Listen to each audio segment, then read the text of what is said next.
Hi everyone, I'm Caitlin Roper from Collective Shout. I'm so sorry I can't be there in person with you all, but I'm glad to be able to contribute something. After decades of research and activism by radical feminists around the world, there's now at last more mainstream acknowledgement of the harmful influences of pornography in shaping male sexuality. There's also more understanding of how it influences the attitudes of men and boys towards sex and their sexual behaviors and practices. But how does porn and living in a porn culture impact on women's sexuality and women's sexual practices? I'd like to speak about the role of pornography in normalizing men's acts of violence and degradation of women, and the grooming of women and girls to tolerate and even embrace this violence as empowerment.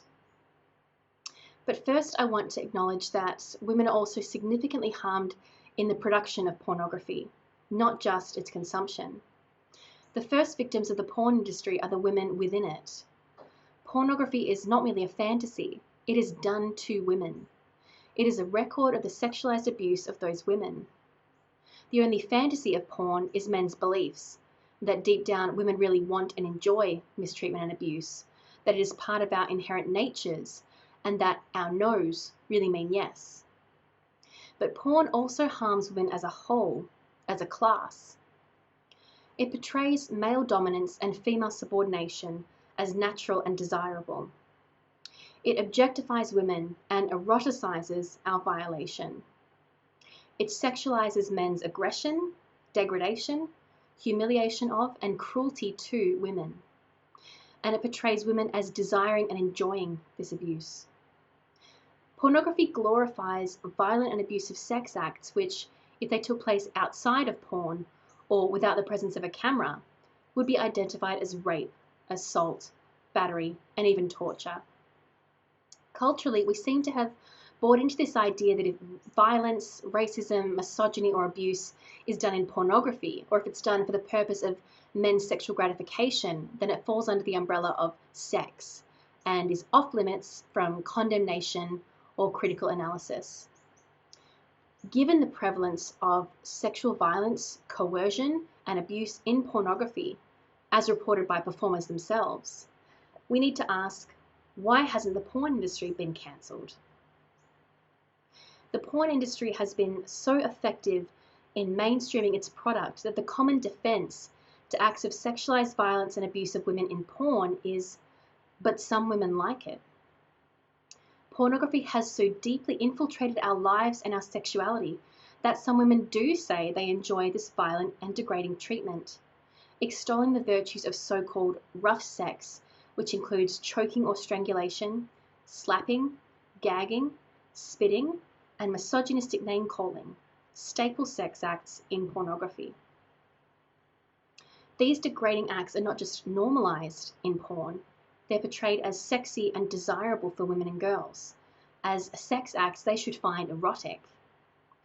Girls are learning that they are supposed to enjoy men's acts of aggression and degradation, and if they don't, there's something wrong with them. If they reject porn sex acts, preferring instead sexual relationships premised on intimacy and love and mutual respect, they are branded vanilla and sexually boring. Through pornography, girls are being groomed to tolerate and even embrace their own degradation.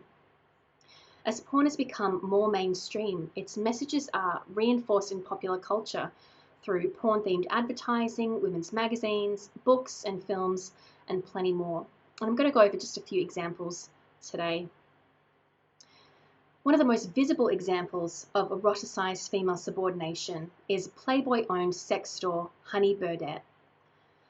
Despite broadcasting porn and BDSM-themed representations of women to an all-ages audience in shopping centres around the country, and I'm talking larger-than-life shopfront ads depicting women in fetish gear, collars and leashes like dogs, Honey Birdette claims to be all about empowering women.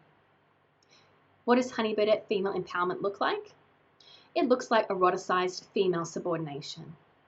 Its portrayals of women as headless, faceless, bound, chained, and objectified convey exactly the opposite of empowerment, the sexualized subjugation of women. Honey Birdette not only promotes female submission as empowerment, but also eroticizes violence against women. Last year, they played a video on a loop outside stores around the country, depicting a woman in BDSM-style lingerie choking herself.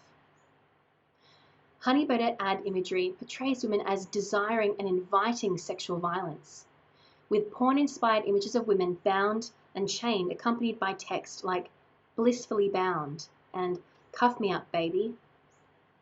Another ad campaign featured shopfront images of upskirting, eroticizing the violation of women for profit.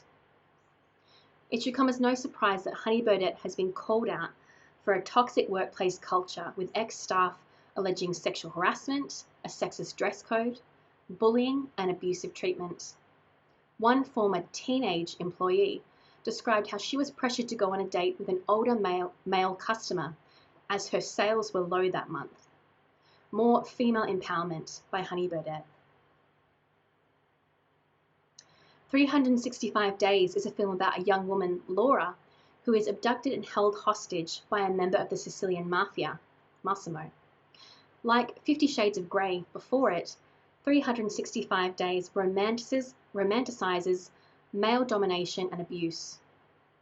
Massimo's intense outbursts of anger and acts of violence against Laura, like grabbing her by the throat, pinning her down and slamming her against walls, are portrayed as passion and therefore hot.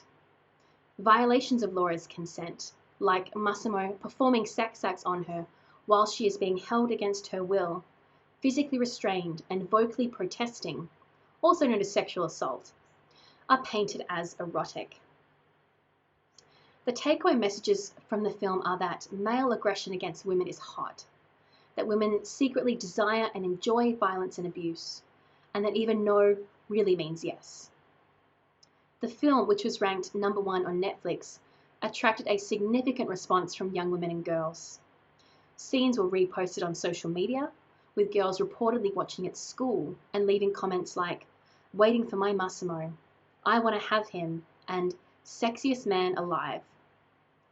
One video shared on TikTok featured a young woman proudly showing off her many bruises, apparently after a sexual encounter inspired by the film. Major social media platforms host thousands of posts and videos using hashtags like choking.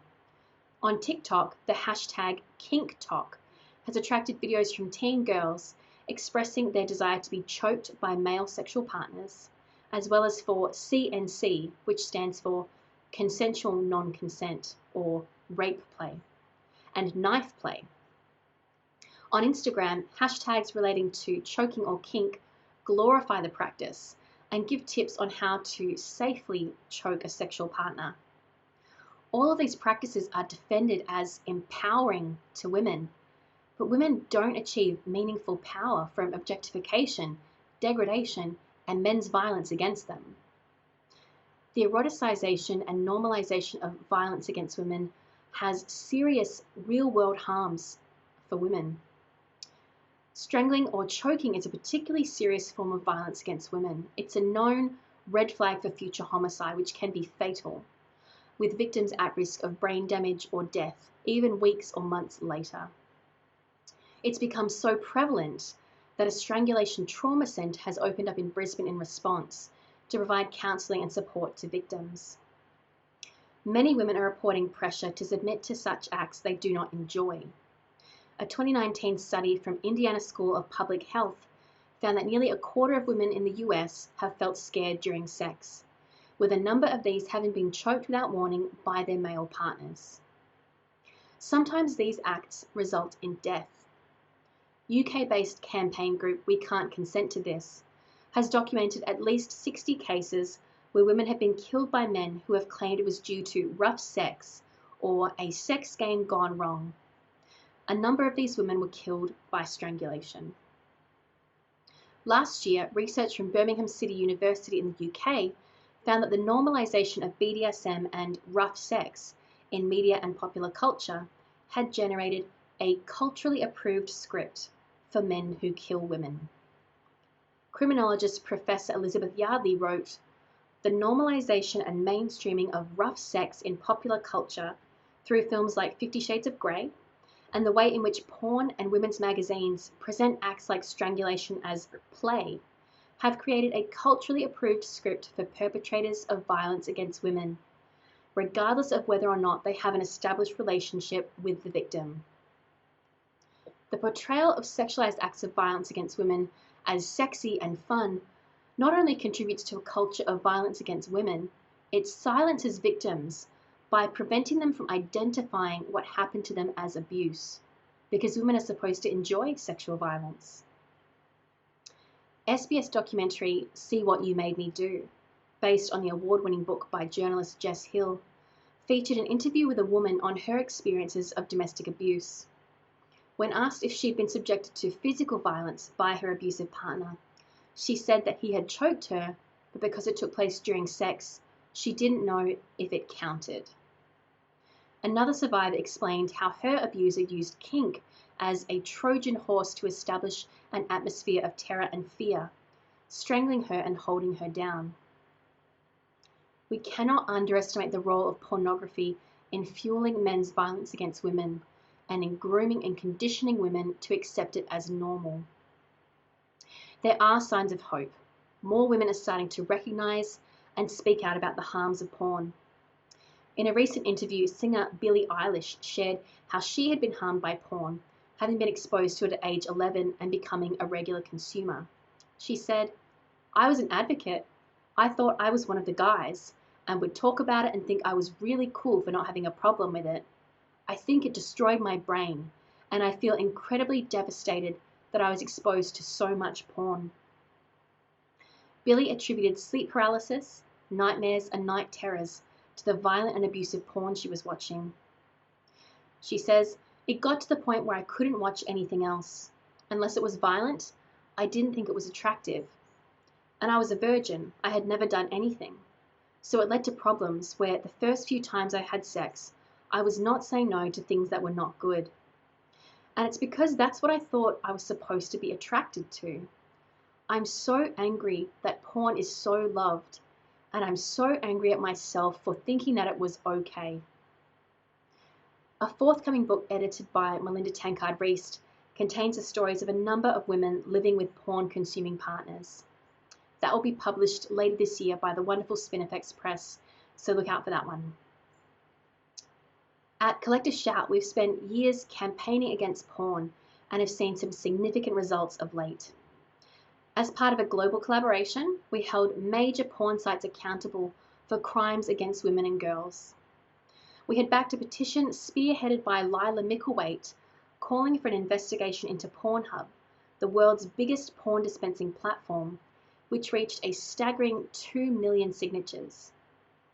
Executives at MindGeek, the Canadian company that owns Pornhub, were forced to face a Canadian Parliament Ethics Committee inquiry to account for allegations of sex trafficking, posting videos of underage girls, rape, and non-consensually shared content. Major MindGeek PornTube site XTube was permanently shut down. Pornhub, YouPorn, and XHamster are due to be closed down in Germany for refusing to protect children via required age verification procedures. MasterCard blocked its services from porn sites hosting illegal material following a private briefing which included Collective Shout Movement Director Melinda Tankard-Reist. Streaming site Roku revised its policy, effectively banning Pornhub and other porn sites. We're now backing a class action against MindGeek filed by our partners at the National Centre on Sexual Exploitation Law Centre on behalf of survivors. Closer to home, we were pleased to announce last year that after years of calling for a system to protect children from exposure to porn, the federal government announced support for an age verification system, instructing the E-Safety Commissioner to come up with a roadmap for the rollout of the new system. So what can you do? You can like and follow Collective Shout on social media, sign up on our website to keep up to date on this issue and get involved in our campaigns. You can write to your MP, ask them to make a commitment to fast-tracking a porn age verification system We can't wait for the report at the end of the year, and that's just the report. You can write to Labor, minor parties and independents and ask them all to match the government's commitment to devise a system of age verification to limit children's exposure to porn. This is really beyond partisan politics. We need a system in place. We need whoever is elected to be committed to implementing this. We've also been calling for an upheaval to ad industry regulation, as advertising in Australia is self-regulated with nothing to prevent sexist, objectifying and porn-inspired ads in the public space. And that's how we have Honey Birdette broadcasting porn-themed and BDSM-themed ads in shopping centres around the country. 11 years ago, the government said that if the ad industry didn't shape up, they would have to revisit a co-regulatory system. They haven't, and it's been 11 years. So please ask your candidate to support a co-regulatory regime around advertising. You can also join more than 77,000 others in signing our petition calling on shopping centres to take action against Honey Birdette porn-themed advertising in their own shopping centres. If you'd like to be more involved in any of these campaigns, please feel free to get in touch with us through our website, collectiveshout.org, and we would be thrilled to join forces. Thanks for watching, and I hope you feel inspired to take action.